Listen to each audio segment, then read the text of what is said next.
If there is one thing that will go down in this government of President William Samoei Ruto, is the killing of one Albert Ojwang in the police custody. As of today, the youths of this country were demonstrating in the buildings of the treasury. They were saying that they will not allow the finance bill of this year to be read without the killers of one Albert Ojwang inside a police cell in Central Police Station being brought to book.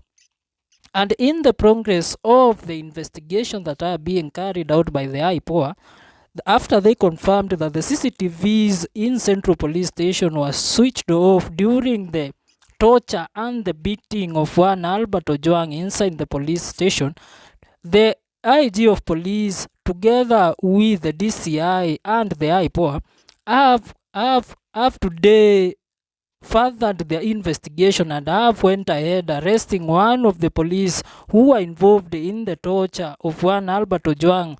The police who carried Albert Ojwang to Karura Forest, where he was beaten to his death, was arrested today. IPOA has made progress in unraveling the confirmed murder of blogger Albert Ojwang, who met his tragic end while in police custody. Police Constable James Mukwana has been arrested as the prime suspect in the torture and subsequent killing of Ojwang.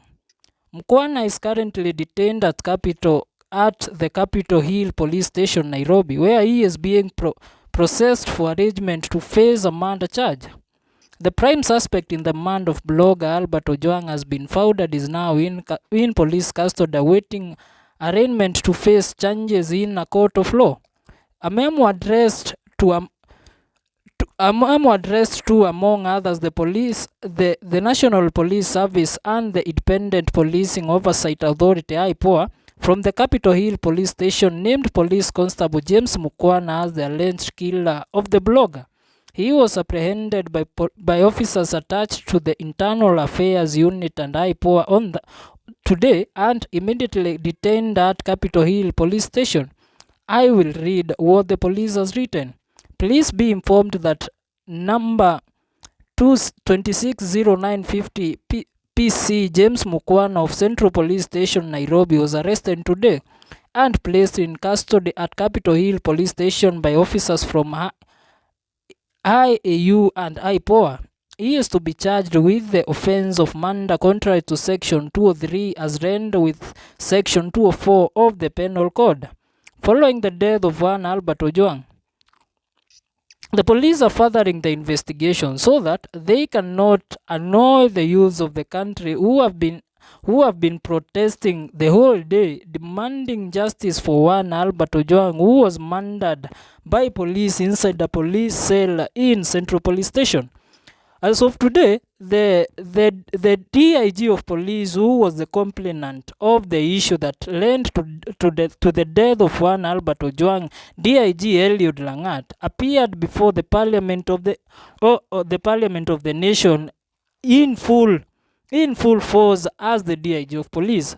What is worrying us is, will the investigation of the killing be carried still as Langat is serving as the DIG of police? We all know if a killing happens in police station and the suspect is one of the police officers, he is supposed to resign or step down so that he cannot interfere with the investigation that will be carried out by the IPOA. Yesterday, we saw the DCI boss, Mohammed Amin, denying that his officers were involved in the killing and in the beating of one Albert Ojwang. He was saying that the police, after the DCI abducted or arrested Albert from Homa Bay and drove all the way to Nairobi, they brought Albert safe and sound to the Central Police Station. But contrary to that, the police officers who were on duty on that night in Central Police Station says that Albert was brought inside a police cell half dead, which means the DCI officers who went to Homa Bay to arrest Albert came on the way beating Albert in the car, in the Subaru that they used to ferry him from Homa Bay to Nairobi. They came punishing him. He was being interrogated inside a police vehicle, and when he arrived in Nairobi, he was half dead, and the Central Police Station OCS one Mr. Talam has said that he had refused to take Albert into custody until the police officers or the DCI officers who brought Albert said that they had instruction from an higher office. Now, what is worrying the youth of this nation? Everybody fears to be the next victim or the next person found dead inside a police custody or inside a police cell. So we are wondering who is the man behind the mask? Who is this higher office that instructed the beating and torture of one Albert Ojwang? The police are not giving a clear statement on what transpired the night that Albert was arrested from Homabay, that is on Saturday night, and what happened that Saturday night until on Sunday when Albert was discovered dead and he was rushed to Bagathi Hospital. And even before arriving to Bagathi Hospital, it said that Albert was already dead inside a police cell. They carried a corpse to Bagathi Hospital and then drove all the way from Bagathi Hospital to City Mortuary, where people are saying the City Mortuary is the one morgue that is being used by the rogue police officers and by the government of the day, that is the Kenya Kwanza government, to hide the details of the people who have been tortured and killed in the hands of the police officers who sought to protect them with the Bible and with their lives. So, City Mortuary should be declared a crime scene, and Central Police Station should be declared a crime scene, and thorough investigations should be carried. These are not my ones. These are the ones of the senators.